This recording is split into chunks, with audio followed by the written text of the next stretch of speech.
Whether you're just delving into the world of voiceover, you're an established voice actor, or you just want to listen to some unfiltered thoughts and opinions about the industry, then this podcast is for you. I'm Michael. And I'm Jen. And this is the Off Air Podcast. Hello. Hello. And welcome to the Off Air Podcast. Oh my Lord. I cringe every time we do it together. We've not managed to do it a single time together yet. No, we've not. By the end, we will. Absolutely. Well, thanks very much for stopping by. Now, we have got a little side quest episode that we did that introduces me and Jen and why we're doing the podcast. So by all means, go and check that out because we want to just get straight into it. Get into the good stuff. And I tell you what, I'm excited because it's that time again. Here we go. I'm so excited. What we are now, the 21st of March. So next week, the One Voice nominations come out, and then it's awards season and the One Voice conferences and all. Yeah. You've submitted some stuff, haven't you? I have submitted some stuff. I've submitted quite a bit, actually. I was in very much the attitude of, fuck it, let's just do it. Forget the Imposter Syndrome and just crack on. Yeah. It's just that thing, innit? It's like, you know, when it's coming, like, if you've been nominated before, it's that, I don't know, I can't speak for anyone else, but that pressure that you put on yourself, like, oh, please let me get nominated again. Yeah. I mean, if you don't, you don't. But yeah, it's just, I think when you've had a couple nominations, it gives you that sort of like, it gives you like a little bit of a boost. And inevitably, you want to sort of maintain, I mean, you're not going to get nominated all the time because people are coming into the industry quite often. People are, getting better all the time. So the competition is always rife. It's fierce, isn't it? Really fierce. Is it worth, Michael, just giving a bit of an introduction about what the One Voice Awards are for anybody who is not aware of them? What are the One Voice Awards? So the One Voice Awards it's like the Oscars for us, isn't it? Yeah, the Oscars. I've heard that before. It's like I call it it's like the Oscars, and then the Vox is like the BAFTAs. That's how I've always looked at it that way. If someone completely tear me apart for saying that, but and they probably will. But I've heard that before as well. Maybe it's from you actually. So maybe that's it why probably was. Yeah. So like the One Voice is kind of like the Oscars every year. It's a big event that's put on. It's a weekend conference, so it's all talks and everything. And then on the Saturday night we have the dinner, the black tie event, which we also have an award ceremony. So what happens is, for everyone who knows all about this, like, just fast forward for the next 2 minutes. But early March, how long are you going to talk about it? Early March, the categories get opened and you get to submit up to 8 different things. And then it just goes to a panel of 15, 20 people, and then, pieces of work that get the most points overall then get put on a nominations list. And it's a big deal in the voice acting world, isn't it? And I think last year there was something like 4,000 entries or something. So there's a lot of people who submit. There's more good work coming out all the time. So, the competition's always really, really stiff. But so you have submitted though? I've submitted, yeah. I've got to be honest though. So last year was a rough year for me because, I had some Mum passed away, so I'm halfway through the year as well. So I literally just kind of buried my head in the sand. So I didn't really do loads of things that I was chuffed to bits with. So there's a couple of pieces that I'm optimistic about, and there's some where it's just like throw enough shit, something might stick. Do you know what I mean? And sometimes I think it's difficult to judge because you don't know what's out there. And I've done things that I was like, yeah, I'm pretty pleased with this. And then people have been like, oh, it's amazing. And you're like, oh, is it? I don't know. Sometimes it's very difficult to judge your own work. Yeah, I definitely agree with that. Sometimes maybe that's part of the Imposter Syndrome thing. Do you know what I mean? Probably. I listen to some people's work and think, fucking, that's brilliant. It's all right. It's like, what are you talking about? All right, it's fantastic. Do you know what I mean? So, it's difficult to judge your own stuff. But, so I've put some stuff forward, not a lot. I didn't use up all the category spaces, put it that way. Yeah. But I guess, what about you? How many did you do? I can't remember, but it's quite, I want to say 6, but that is a bit of a random one. Something like that. It was quite a lot. Like last year I submitted 1 and was very lucky to get nominated for that one. This year I put in for about 6 and probably won't get nominated for any of them. But we are being hopeful. We're being hopeful because that's who we are.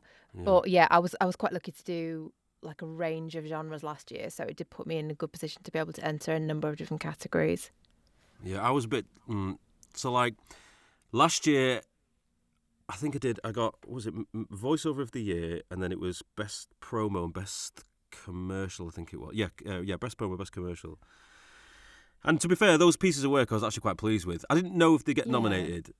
This year, there was some, because obviously you could only submit one thing per category, whereas last time you could. So it was like a debate, and this is the problem. You sit there and think, oh, which one is it? This one I should do, or this?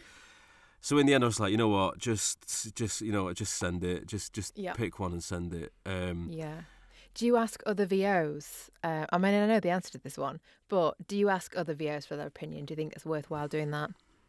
I did do, yeah. And especially when some people say to submit the one you thought you shouldn't submit. It's like, it's fascinating. But this is what I mean. Like, everyone's got a kind of different opinion, haven't they? Yeah. But I think, so I've gone for a few, but I think because I've been fortunate enough, my last 2 One Voices, I've been fortunate to be nominated. So inevitably, you just want to kind of keep that momentum going. But I've already made my peace with the fact of if I don't get nominated, like I'm okay with it, because last year wasn't... Yeah. I would say last year was a very stagnant year in terms of progress. Oh, you had so much going on there, didn't you? Yeah, so like, whereas 2021 and 2022, I feel like I was making lots of leaps forward and I was doing some decent pieces of work. But 2023 just felt like I just coasted through it totally. So if I don't get nominated, I've already made my peace with it. And you're not listening. Well, I am impressed with that because I feel like hands on the table. Is that the expression? Hands on the table? I'm not Cards sure. On the table. Anyway. Cards on the table. Where are your hands? And anyway, let's not delve too much into that. I think I was saying this to you actually the other day. Like, I am feeling a bit nervous about it. I know that when I am like scrolling those names, I will be feeling really nervous because whilst I don't really think I'm going to get nominated, there's always a little bit of hope, isn't there? Of course there's always this tiny bit. That's why you put yourself forward. It's this little bit of hope. So I know I'll be definitely riding that. And if I don't see my name, I'll be gutted. Yeah. And that'll probably last for about 24 hours of guttedness. Yeah, absolutely. Like, I think, I remember I've done it before where I think it was a Vox Awards. And like you said, like, it's, if you don't get nominated, but you tell yourself that. But when you look at the list and you don't see your name in it, you do go, bastard. You're going to be gutted. Of course you are. But and I think so. That's okay because it just shows how much it means to us. And I think then it's like, pull my big girl pants up, and then I don't want that feeling. So let's work harder and smarter, and let's make sure that the next time I am nominated. Yeah, I think that's the thing. Like, even if I don't get anything, I do find it quite a bit of a motivational driver to try harder. Because I've experienced the feeling of being nominated. It's like, because the thing is for me with nominations, like the very fact that you've been nominated for me is a win in itself. Oh, all right. Fuck yeah! You can only have one winner. Win. Yeah, it's like that nomination. It absolutely feels like a win. 100%. Out of like thousands of pieces of work, depending on it gets whittled down to a list of 7 or 8 people, whatever. So just being on that list, to me, I was like, I feel like I've already won in a lot of ways. And you got 3 last year. That's amazing. Yeah, but not getting nominated, I don't think that's a true testament of you not necessarily being good enough at all. Oh, I think it's just... I completely agree. It's just... I know so many talented voice actors who haven't been nominated, and who are amazing. And it's just one of those things, isn't it? Annoying, though it must be. Yeah, because I think, like, I know some people who stay away from the awards because they go, if I don't get nominated, it'll put them on a bit of a downward spiral, like, oh, I'm not good enough, I'm not keeping up with it. And I was like, what are you talking about? There's thousands and thousands of pieces of work considered. Just not getting nominated means it just wasn't your time. Doesn't mean you're not good enough. It's simple as that. That's kind of, it's an interesting one, that, and absolute respect people who know themselves and feel like, you know what, this is not for me. Completely respect that. But I kind of feel like we're doing that all the time in a different way, but we're constantly putting ourselves forward for stuff and in all likelihood aren't going to get it in terms of numbers, because only one person gets the job, don't they? Yeah. And rejection. You need to be pretty thick-skinned. Yeah, you really, really fucking do. Like, it is not an easy profession to be in. So, awards are different, but... Yeah, but I get it. I do understand why people might say that, though, because... if you are in a good sort of headspace and, you're booking a lot of work or whatever and you're doing well, And then if you do put yourself forward for an award that you think's a strong piece of work and it doesn't get nominated, I can understand why people will think that's true, yeah. like a bit of a peg back. I do fully get that. But I just feel like so it's... do I. I just need the external validation. That's why I go for it. As much as the award season is fun and I can't wait for it, and irrespective of nominations, just the the conference is coming up and seeing people and just an excuse to have a few drinks and get dressed up or whatever. Yeah, I mean, totally. Like, I do care if I get nominated, but even if I don't, I will try and be there because I love it. I love cheering people on. I love the vibe. I love getting dressed up and maybe having a few drinks, and I mean, definitely having a few drinks, but just, I just love it. It's so much fun. I love, that's like amazing for me. I love it. It's funny as well because like the first time you go and you get to know, like, if it's kind of new to you, you kind of want like your best behaviour a little bit, but then when you get to know each other a bit better, and it's like, right, now I don't know, last year was out. my first year and I'm pretty sure I wasn't Uncle Knobhead, but maybe someone can get in touch and tell me if I was. No, don't do that. Don't get in touch and tell me if I was. When you get more comfortable around people, then you probably have a few more extra drinks you were previously. And I remember last time when I went in 2022, we had the silent disco. I was like, I'd never heard of a silent disco. I was like, what is this? And they were like, oh, you put some headphones on. I was like, this sounds ridiculous. And then I went into the room and you could just see all these people just like... It was a room For anybody full of like who can't whispers. see Michael, who's just watching the audio only, there was dancing involved then. Oh my! But obviously I had a few drinks. So I was like, go on, I'll have a go. Best thing I have done in years. I didn't like it that much. I was it's practically wrapping my tie around my head like Rambo, just like dancing to God knows what. And I had at 4 o'clock in the morning, I've packed up. But it just makes me laugh because I know, like, if I've got every intention, award or not, nomination or not, I have every intention of going this year. Yeah. It'd be so exciting if we see lots of people who've listened to the podcast as well. So if you have listened, come find us and say hello. Unless you think it's terrible, keep your opinion to yourself. We only want positive feedback. We do not want any constructive feedback. Just want positivity around here, please. Thank you. Keep your negativity to yourself. It's this time of year where I start scrolling through Vinted to find outfits, almost obsessively, to try and I'm just interested to know if anyone else does this because I don't want to buy a fancy frock just for the one wear, so I'm looking secondhand. Anyway, that's my own problems. Might not be relatable to many. Well, they've got there's a punk theme this year, isn't there? There is a punk theme, yeah. I have been researching punk as well because it's not something I'm really okay with. When someone says punk, it's not my sort of scene, but I instantly think of like the Sex Pistols. It's not my era, it's not my sort of music, but I know what that look kind of is, and I assume that to be punk. I mean, I don't have anything. I know Tanya Rich was big into it, maybe still is big into it, I'm not sure. I was like, could I wear a suit with like a dog collar or something? Would that like... Yeah, I think we were talking about this bit, weren't we? Like, I reckon, you can. I'm going to definitely meld the two if I get to go of red carpet and punk. I like when you get dressed up. I like wearing like all black suit, black shirt, black tie. You've got your outfit.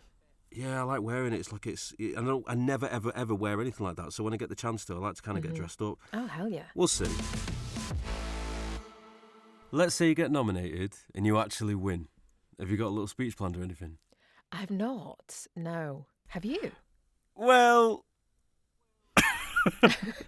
Come on now. Pulls out like a giant A4 pad. Chapter 1. Yeah. Well. No, it would just be like a basic, probably thank your friends and family. But back in 2022, I had like a whole speech planned out. Like, but... I mean, it's 2024, so... Well, we talked about this on a little get-to-know session, so I'm not going to go into it. But basically, because of what I'd been through, when I actually got my first One Voice nomination, I was like, shit, I actually did it. So inevitably, I was buzzing. And part of my speech was going to form, like, that whole... Like, I'm a big proponent for, like, if you've got a dream, got a goal and ambition, don't let anything get in your way and all that sort of stuff, because I felt like I'd personally done that. So part of my speech, but I was like, that was years ago. Like, why would I do it now? It would make no sense. So, no, I think it'll just be, no one gives a shit. I don't give a shit. So I think it'll just be, thank your friends and family and just do one. I don't know. I still think it'd be quite inspiring, unless they've heard the podcast, in which case we know the inspiring story. Yeah. For me, the moment's passed. It was like, it was whatever. It was a long time ago. Like, I don't. But in the moment, I felt quite proud of myself that that I'd actually hit a benchmark. No, I am to a certain degree, but it's old news to me now. So I don't know now, and especially now that because I've been to the awards and I know there's an emphasis of like, just come up here, take your award and fuck off. Like, literally, that's what they say. That's what they say. Peter normally says, like, take it and fuck off. But I also feel like if I got an award, that might be the only time it ever happens. I mean, hopefully I'll get loads. I am aiming for a BAFTA, but still, you've got to make the most of it. So you've got to say something. You can't just be like, oh, I'm pissed and stumble off the stage. Like, you've got to make the most of it, but just keep it brief.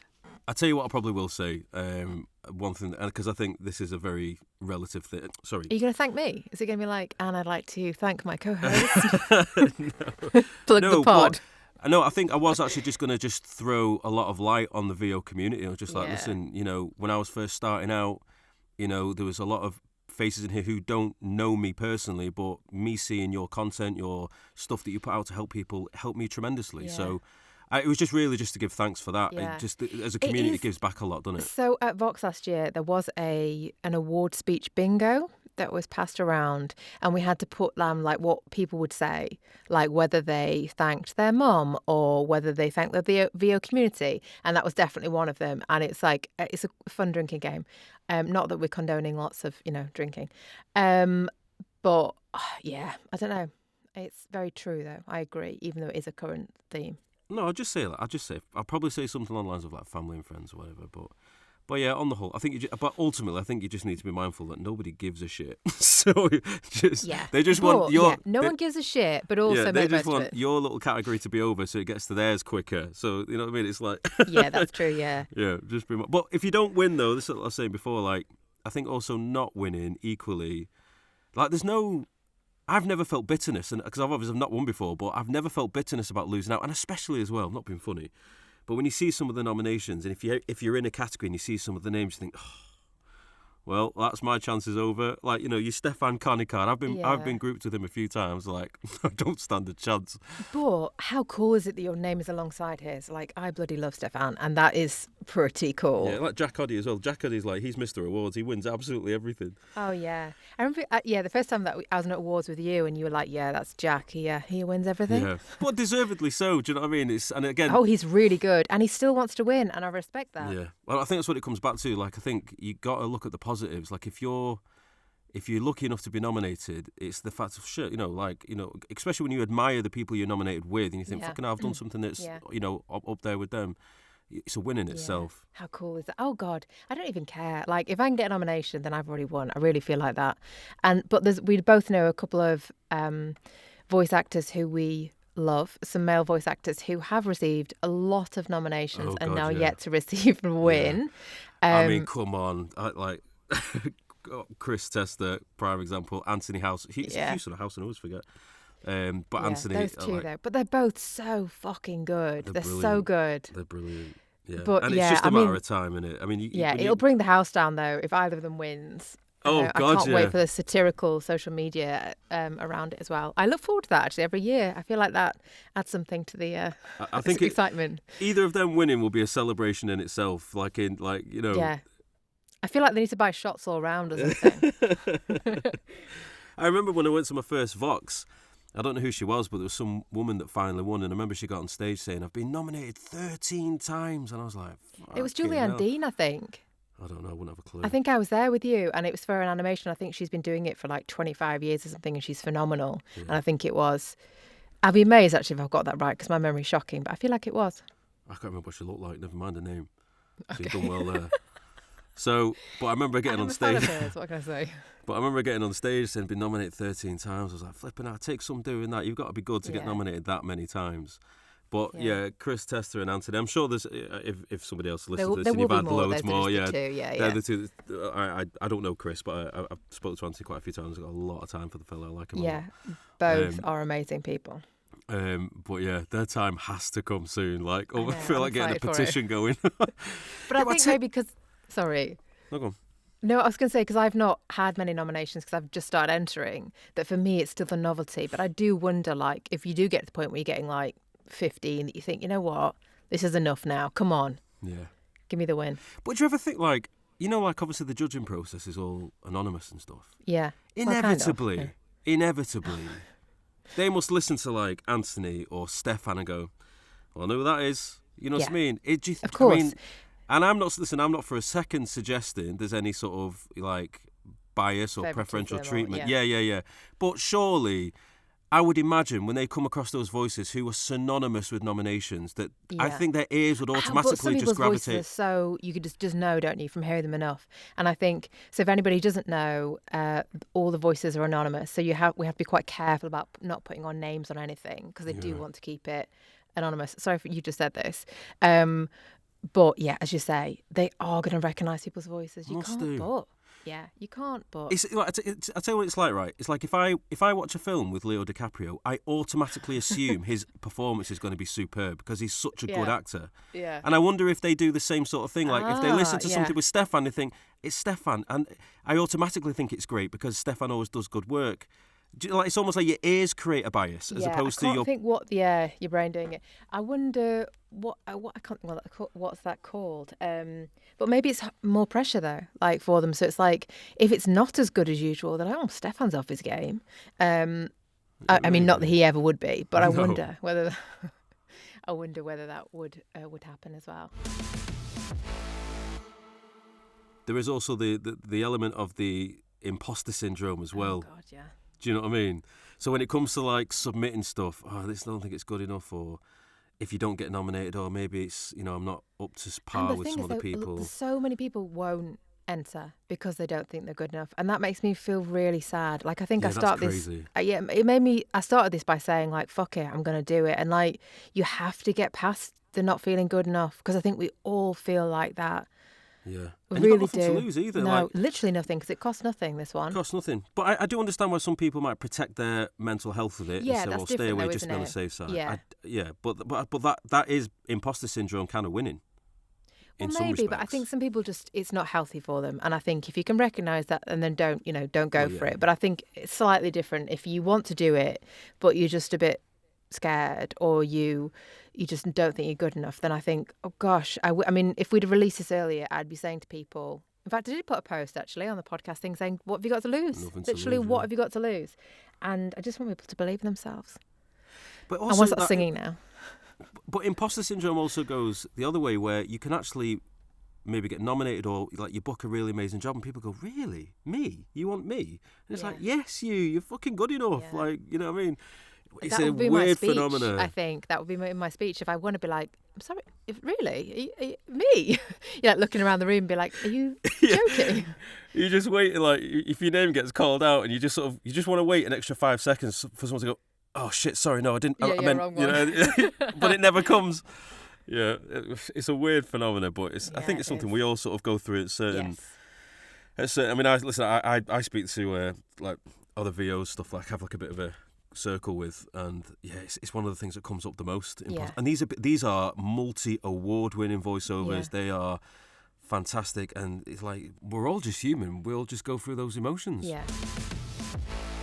Well, I think that pretty much wraps us up to the next one. Yeah. Come back again next week. Yeah, please. Subscribe, like, do all the things. We've got some fun people coming on. Oh, we have. We've got some plans for live episodes, but that's in the works. It's not planned as yet, but there's some fun stuff coming up with some fun people that we're going to have some just very relaxed, open conversations with. So stick about, and we sincerely hope you enjoy it. And by the way, if you do see us at One Voice, and all the episodes will be out by then, and you've got some constructive feedback, by all means let us know. Because, give it to Michael. Yeah, give it, because, without... Jen doesn't want it. Jen will be having a good time. Always, I know a joke before about keep your negativity, but all feedback is absolutely relevant. So, if you feel like you want to share something with us, good or bad, by all means do it, because it's the only way we can grow. Thank you very much. Please like and subscribe, and please give us a follow on Instagram. We'd love to see you there. Absolutely. Thanks very much for listening, everyone. We hope you enjoyed our first episode of the Off Air Podcast. Come on, Mikey.